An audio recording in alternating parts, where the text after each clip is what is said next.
I'm going to tell you something most people won't admit. Approaching someone you like has almost nothing to do with what you say, and everything to do with what they feel in the first few seconds. Because here's the truth. People don't decide if they like you after a long conversation. They decide almost instantly, and then they spend the rest of the interaction justifying that feeling. So if you've ever overthought your words, replayed conversations in your head, or hesitated to even walk up, this video is going to change everything, because today I'm going to show you the real psychology behind approaching someone in a way that feels natural, confident, and unforgettable. Let's start with the first shift before we dive deeper. A quick message. If you've been learning from my videos and you want to support this work, you can subscribe to me on Facebook with a paid membership, send stars, or join my YouTube channel's paid community. Your support helps me create more powerful content for you, and I truly appreciate every bit of it. All right, now let's continue. It's not about impressing, it's about energy. Most people walk up thinking, what do I say? How do I sound interesting? But that's the wrong focus, because the moment you try to impress, you create pressure, and pressure feels uncomfortable. Instead, focus on your presence, calm, relaxed, grounded, because when you feel at ease, the other person feels it too. Now here's where it gets interesting. The first 3 seconds matter more than anything you say. Before you even speak, they've already picked up on your body language, your posture, your eye contact, your energy. So instead of rushing into words, slow down, make eye contact, hold it for a moment, then smile, slightly, not exaggerated, just natural. That alone sets the tone. Now don't miss this next one, because it's simple but powerful. Start with something situational. Forget pickup lines. They feel forced. Instead, say something about what's happening around you. Is it always this busy here? Do you think this place is worth it? It's casual, low pressure, and it opens the door. Because the goal isn't to impress, it's to start. Now, here's the deeper layer. Your tone matters more than your words. You could say something simple, but if your tone is tense, it feels off. So keep your voice relaxed, a little slower than normal, because calmness signals confidence. Now let's go deeper, because this is where attraction starts building. Don't rush to fill silence. Most people get uncomfortable the moment there's a pause, so they start talking more, faster, trying to keep things going. But silence isn't the enemy, it's space. And when you're comfortable in silence, you stand out, because it shows you're not trying too hard. Now, listen carefully to this, because this changes everything. Ask open-ended questions, but don't interrogate. Instead of rapid-fire questions, ask something that invites a real response. What do you usually enjoy doing here? What made you choose this place today? Then, listen. Actually listen, because attention is more attractive than talking. Now here's something most people overlook. Mirror subtly. Not obviously, but naturally. If they're relaxed, you relax. If they're speaking slowly, you slow down. This creates familiarity, and familiarity builds comfort. Now this next one, this is where most people fail. Don't try to win the interaction. You're not there to prove anything. You're not there to impress. You're there to connect. And connection feels different. It's lighter, more natural, less forced. Now here's the part that separates confidence from hesitation. Be okay with any outcome. If you walk in thinking, I need this to go well, you create pressure. But if you think, I'm just going to see what happens, everything changes, because now you're free. Now let's go even deeper, because this is where psychological attraction builds. End the interaction before it fades. Most people stay too long. They stretch the conversation until the energy drops. Instead, leave when it still feels good. Hey, I enjoyed this. I'll let you get back to your day. That leaves a positive impression, and positive impressions stick. Now, here's something important. Approaching isn't about perfection, it's about repetition. The more you do it, the more natural it becomes. And here's the truth most people avoid. Confidence isn't something you wait for, it's something you build by taking action.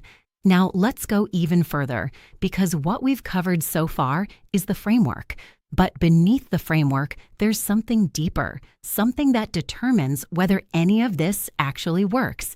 And that thing is your internal state before you even take a step. Because here's what most people don't realize. The preparation happens before the approach, not in rehearsing lines, not in practicing openers, but in how you've been treating yourself. In the hours and days leading up to that moment. Think about it. When you feel genuinely good about your life, when you've slept well, moved your body, done something that made you feel capable, walking up to someone feels almost effortless. Not because you suddenly became more attractive, but because your baseline energy shifted, and people feel baseline energy immediately before a single word leaves your mouth. So the real preparation for approaching someone you like isn't script work, it's life work. How you carry yourself on ordinary days determines how you show up on the important ones. Now let's talk about something that trips up even the most self-aware people, the approach anxiety loop. Here's how it works. You see someone you want to talk to. A thought appears. What if it goes badly? And then another. What if they're not interested? And then another. What if I say something weird? And before you know it, you've talked yourself out of it entirely. The moment has passed, and you're left with that familiar feeling. Regret wrapped in relief. Relief that you didn't have to face the discomfort. Regret that you let the moment go. And here's what most people don't understand about that loop. It's not a sign that you're not ready. It's a sign that you care. Caring is not the problem. Letting caring become paralysis, that's the problem. And the way you break the loop isn't by eliminating the fear. It's by moving before the fear finishes its speech. There's a principle that works extraordinarily well here, the 5-second rule, not as a gimmick, but as a neurological interrupt. The moment you notice the intention to approach, you count 5, 4, 3, 2, 1, and you move before your mind can build the case against it, because your mind will always build the case against it. That's its job. It's trying to protect you from discomfort. But discomfort is not danger, and your nervous system needs to learn the difference. The only way it learns is through repeated exposure. Every time you feel the fear and move anyway, you teach your nervous system something new. You teach it that the thing you were afraid of was survivable, and slowly, the fear shrinks. Not because you conquered it, but because you kept moving in spite of it. Now, let's talk about what happens in the middle of the approach, because this is where most people fall apart. They get in, they say the opening line, and then they freeze because they didn't think past the opening. They spent all their mental energy on the first sentence and nothing on what comes after. So here's a principle that solves this completely. Stop thinking about what to say next. Start thinking about what's actually happening in front of you. Because the best conversation you can have is one that responds to the moment, not one that follows a script. If she mentions something in passing, follow it. If he makes a joke, build on it. If there's a pause, let it breathe. Because the most natural conversations in your life have never been scripted. They were responsive. They were two people genuinely paying attention to each other and moving with what appeared. So the skill isn't memorizing what to say. The skill is learning to listen so well that the response becomes obvious. And that skill gets built through one thing: practice. Not practice in front of a mirror. Practice in the actual world, with actual people, in actual moments. Every conversation you have with anyone is practice. The barista, the person in the elevator, the stranger waiting in the same line as you. Every low-stakes interaction is training for the high-stakes ones. Because the more comfortable you are initiating connection generally, the more natural it becomes specifically. Now, let's address something that doesn't get talked about enough: Rejection. Because it's going to happen, and how you handle it defines everything. The amateur takes rejection personally. He sees it as evidence of his inadequacy. He replays it. He adds it to a growing list of reasons why this is hard, why he's not good enough, why he should stop trying. The grounded man sees rejection completely differently. He sees it as information. She wasn't available. The timing was off. They weren't compatible. She was having a bad day. None of which has anything to do with his fundamental worth. And here's what's actually true about rejection. The people worth connecting with will never make you feel small for trying. They'll be flattered, even if they're not interested, even if the timing is wrong. They'll respect the courage it took, because most people never try. And the rejection that stings the most usually comes from people who weren't right for you anyway.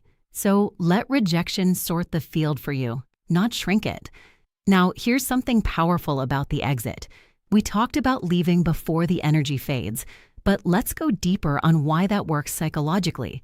The human brain remembers the ending of an experience more vividly than the middle. This is called the peak end rule. It means how someone feels at the end of an interaction is largely how they'll remember the whole thing. So if you stay too long, if you stretch the conversation past its natural peak, the last feeling they have is flatness, mild discomfort, the sense that it went on a little too long, and that's what sticks. But if you leave while the energy is still good, while they're still engaged, while there's still something unresolved, the last feeling they have is positive. They're left wanting more. And wanting more is exactly where you want to leave someone. So the exit isn't just about politeness. It's about strategy. It's about understanding that the conversation ending well matters as much as it starting well. And a clean, confident exit, I'll let you get back to your day. It was genuinely nice talking to you, followed by a calm walk away without looking back every 2 steps, communicates more confidence than anything you said during the conversation, because it says, I'm not desperate for this to continue. I enjoyed it, and I trust that's enough. Now, here's the final truth that ties everything together. The approach is not the destination. It's the beginning. And most men treat it like it's everything, like the outcome of that one interaction determines their worth. But it doesn't. It's one moment in a life full of moments. And the men who are genuinely good at this don't treat every approach like it's the most important thing that's ever happened. They treat it like what it is, a conversation with another human being who is just as uncertain, just as hopeful, just as afraid of rejection as you are. And when you remember that, the whole thing becomes simpler, less performance, more connection, less pressure, more presence. The goal isn't to be perfect. The goal is to be real, because real, in a world full of performance, is the most refreshing thing there is. So the next time you see someone you want to talk to, don't overthink, don't rehearse, don't wait for the perfect moment. Just step in, calmly, curiously, with nothing to prove, and see what happens. Because the opportunity you hesitate on today is the one you'll think about later. If this helped you see things differently, if something clicked that wasn't clicking before, make sure you like this video, subscribe to the channel, and go watch the next one, because we're only getting deeper from here. The men who understand this don't just get better at approaching, they get better at living, more present, more grounded, more willing to step into the unknown. And that changes everything, not just in moments like these.